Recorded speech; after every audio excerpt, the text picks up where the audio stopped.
Hi everybody and welcome back to my channel. In today's video, I'm going to be talking about all the books that I read in the month of January. It is so crazy to me that we are already in February. I really cannot believe it. I really can't say I had the best reading month in January. I read 11 books and I'm happy with the number, but quality-wise, I just don't think I was blown out of the water with any of these. There was one that really stood out to me, but the rest were just okay. And there were other ones that I enjoyed, but I will say a lot of them I really didn't like as much as I was hoping, which is totally okay. But without further ado, let's get right into the very first book. So I actually want to talk about my first 3 books all together because they are part of a series, and this is the second, third, and fourth book of the This Woven Kingdom series. The second book in the series is These Infinite Threads, and then the third is All This Twisted Glory, and the fourth and newest book that is out is Every Spiral of Fate. These are all by Tahereh Mafi. I gave all 3 of these books 3 stars. I'm going to talk about them all together because I did something that I don't normally do and I read them right after one another. I really think that all 3 of these books could have been condensed into one, or at least 2 books. Within the story, you are following our main female character, Eliza or Eliza, and she is a djinn and she is the heir to a lost kingdom. And you're also following a man named Cameron, and he is the prince to basically the throne that killed Eliza's family. And you're seeing how their paths have intertwined and maybe Eliza's rise to power. So overall, when I read the first book in the series in December, I really enjoyed it. And I was really surprised by that because I read Shatter Me by Tahereh Mafi and I did not like it at all whatsoever. It was probably one of my least favorite books I've ever read. So I was really nervous going into This Woven Kingdom because I had that prior knowledge of not enjoying Shatter Me, but I was really pleasantly surprised when I read it. Going into these books, I was kind of reminded of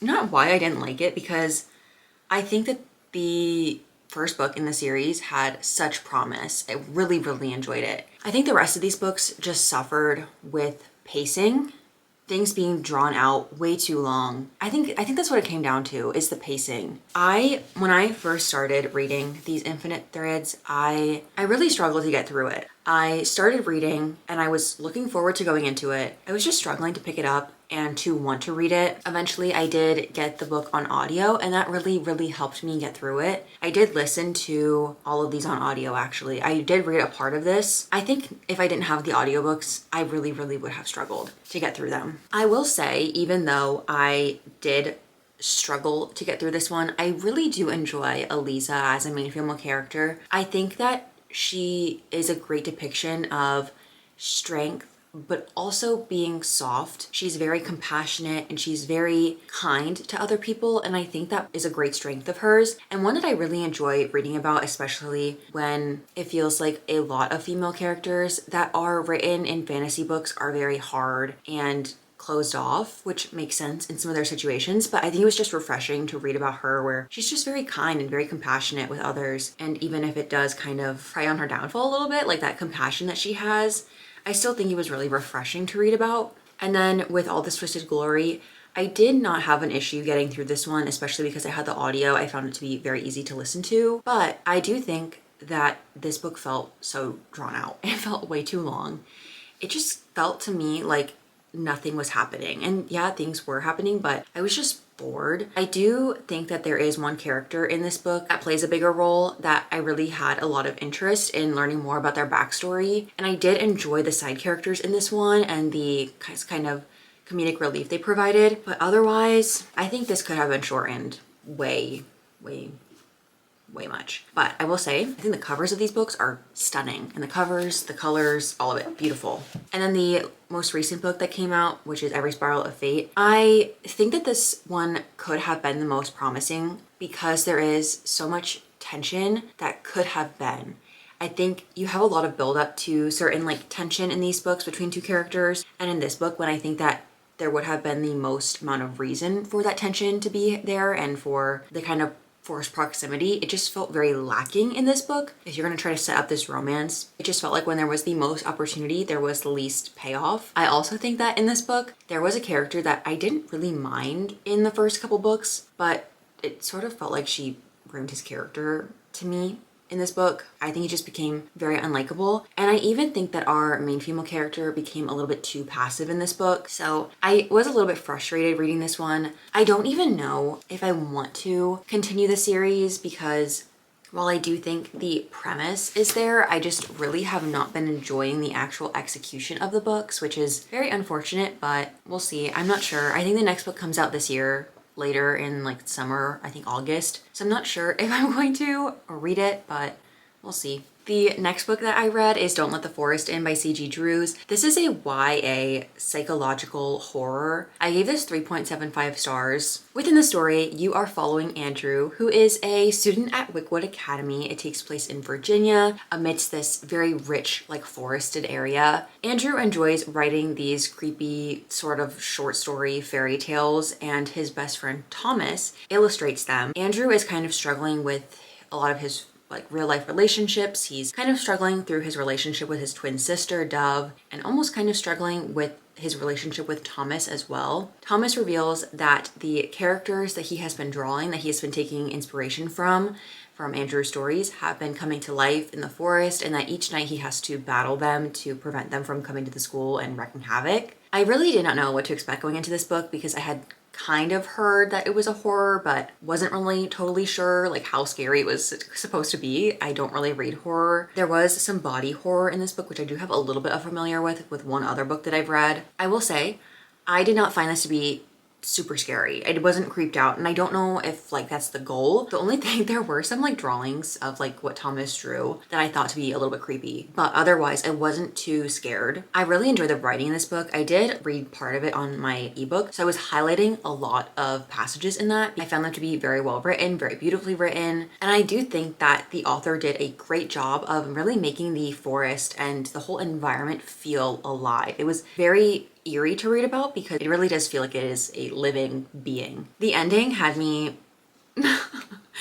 so like, oh, I went on Reddit to like see other people's theories about the ending because it's kind of an open-ended ending, or like not really super open-ended, but just you don't really know what to believe. If you don't like endings like that, you might not enjoy that, but enjoyed seeing what other people thought. I have my own thoughts about what happened. My only complaints about this book and why I rated it not higher is that there is a lot of similarities I found with this book and The Raven Boys, which is a series that I love and have read a couple times now. In a lot of ways, I could see the similarities between Thomas and Andrew and Adam and Ronan from The Raven Boys, and just a lot of things in general I found to be very, very similar. So I don't want to go like too in depth into that, but I did notice a lot of similarities, which is why I think I just kind of always had that in the back of my mind as I was reading, which maybe took me out of the story a little bit. But otherwise, I did enjoy this. I had a lot of fun reading it. It was definitely something a little bit different, like a regular like fantasy. So yeah, super interesting. I would recommend this if you're looking for something not too scary, but a little bit creepy. The next book that I read was The Light We Lost by Jill Santopolo. I did this as a buddy read with my mom, and I gave this 1 star.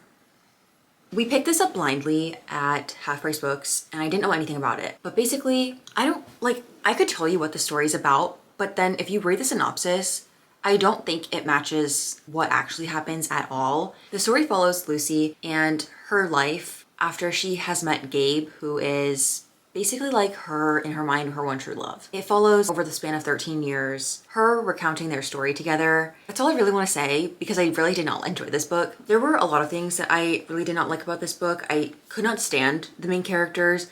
I couldn't stand Lucy. I couldn't stand Gabe. I think that the story was just really icky to me. If it was supposed to be a love story, I did not think it was a love story at all. I think their actions were kind of disgusting, and Lucy's thoughts were kind of disgusting too. I could not get behind wanting to root for them because I don't think they were good together at all. Like, they were so obsessed with each other to the point that it was just not good, in my opinion. That's all I really want to say on this. I know the reviews are super split. I know some people love it and other people really, really dislike it. I will say I give this a point because the writing was super easy and the chapters are super short. So it really was a breeze to get through, thankfully, because I really did not want to read this longer than I had to. I didn't want to read these characters' thoughts more than I had to.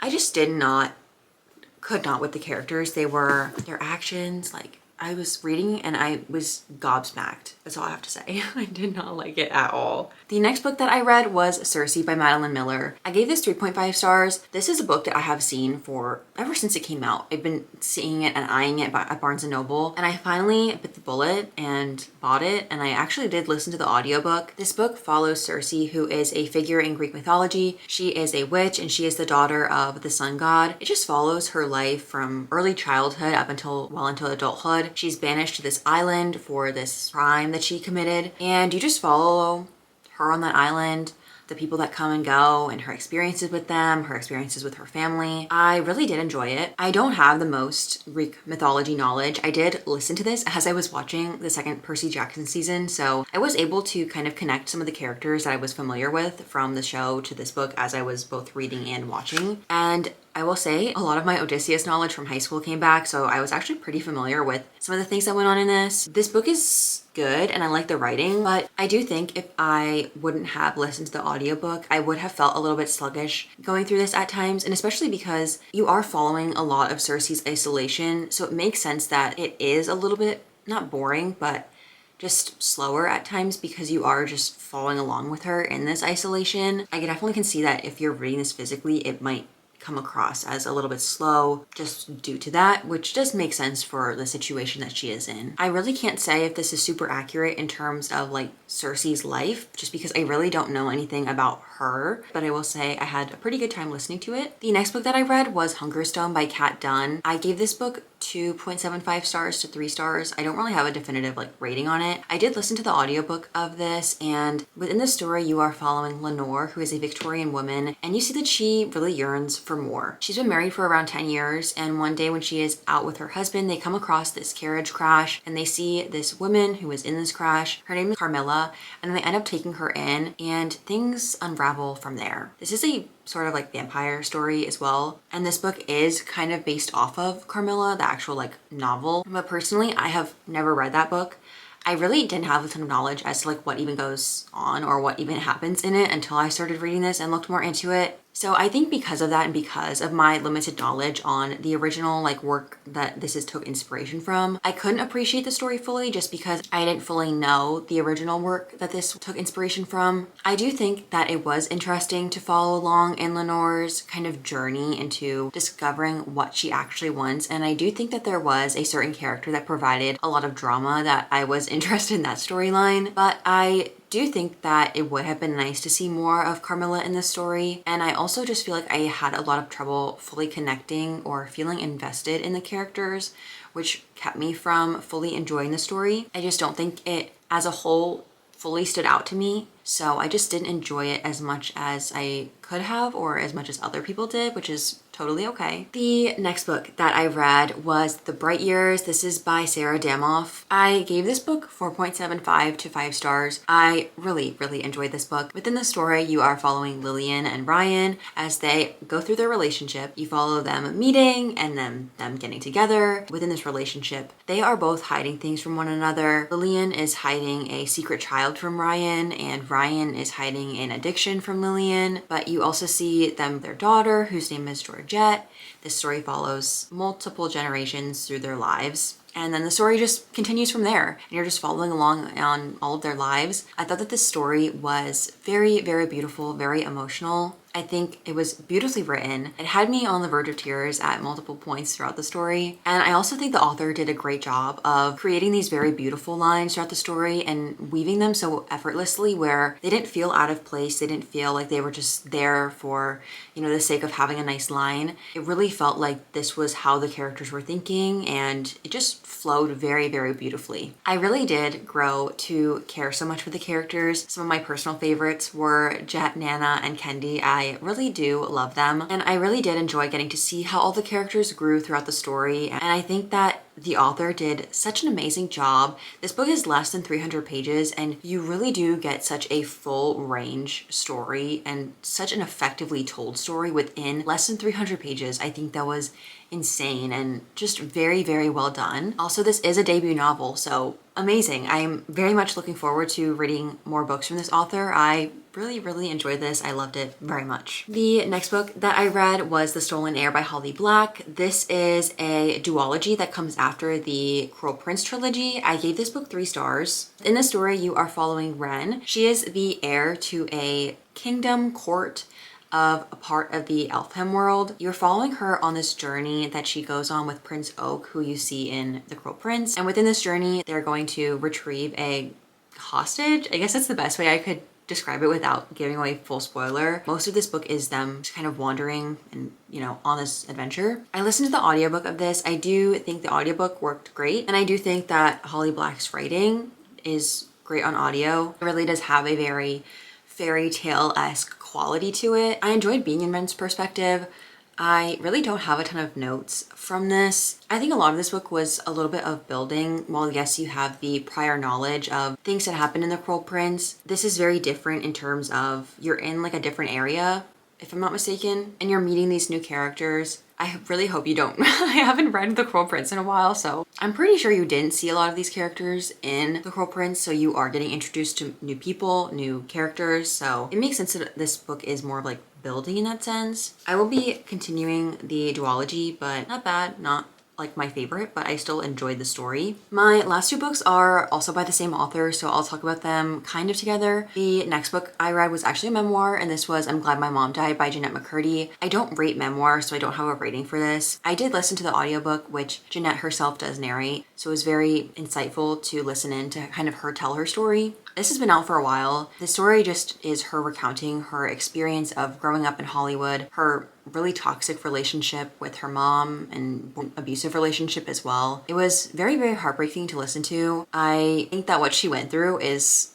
so terrible and unimaginable. I can't imagine going through what she did, but I do imagine that her experience isn't very uncommon to other child actors that grow up in Hollywood, very unfortunately. The synopsis does mention that this story is funny, and I don't think this story is funny at all. I think it's just very heartbreaking to hear about the abuse that she suffered for so long. And the story does uncover the impacts that it has had on her into her adulthood. It's so sad, and I think hearing her talk about it like it's her telling her story in the audiobook just makes it so much worse. The writing style is very cut and dry, which makes sense for her recounting on this very traumatic time in her life. And then I did read her debut novel that just came out, Half His Age. Unfortunately, I did not enjoy this. I did listen to the audiobook, which she does narrate again herself, but I feel like almost reading these back to back and then also both listening to the audiobook where she's reading both of them or narrating both of them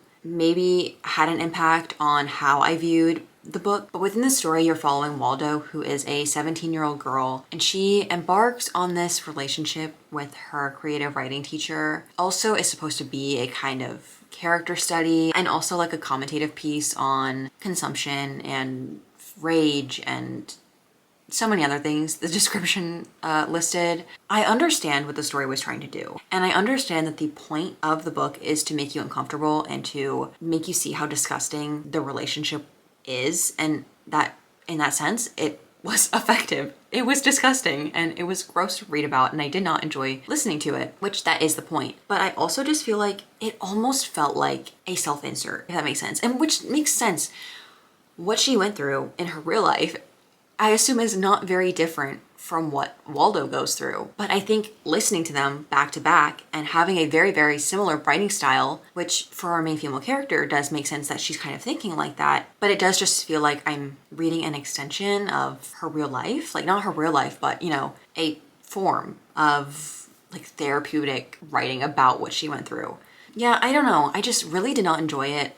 It was just gross, and you have to expect that going into it and like what the story is about. I know I was expecting that. It just made me much more uncomfortable than I was expecting. So I just didn't like it. And I don't think it was super effective in its goal of being a commentative piece on like touching on that consumerism, and it just felt like she was throwing in like Shein, Shein, Princess Polly, like all these other brands, like very, very modern brands. I did not have a good time reading it. I really wanted to DNF it, and the only reason I didn't was because the audiobook is 4 hours long, and I was like, I can get through it. At what cost? Because I didn't enjoy it, but I did get through it. So I don't know, I didn't like it. And I was really like, so many people had rated it 5 stars. I'd seen so much love for it, but I did not like it. I'm sorry. So with that concludes the books that I read in January. I'm feeling a little bit slumpy in my reading, just a little bit. I don't really have like a ton of ambition right now to read for some reason. Like I want to read, but I just don't have like, I just am not picking up a book even though I want to be reading. So I'm not sure what's going on. I'm just trying to like also like take my time. One of my goals was to do quality over quantity. So I feel like I don't want to rush through something if I'm just want to take my time. So I don't know. We'll see what February holds. I'm not really sure. We'll see. If you guys have read any of these books, I would love to hear your thoughts. And if you agree with me, let me know. If you didn't agree with me, let me know. I would love to hear your thoughts. And I thank you guys so much for watching, and I will see you guys in my next video. Bye!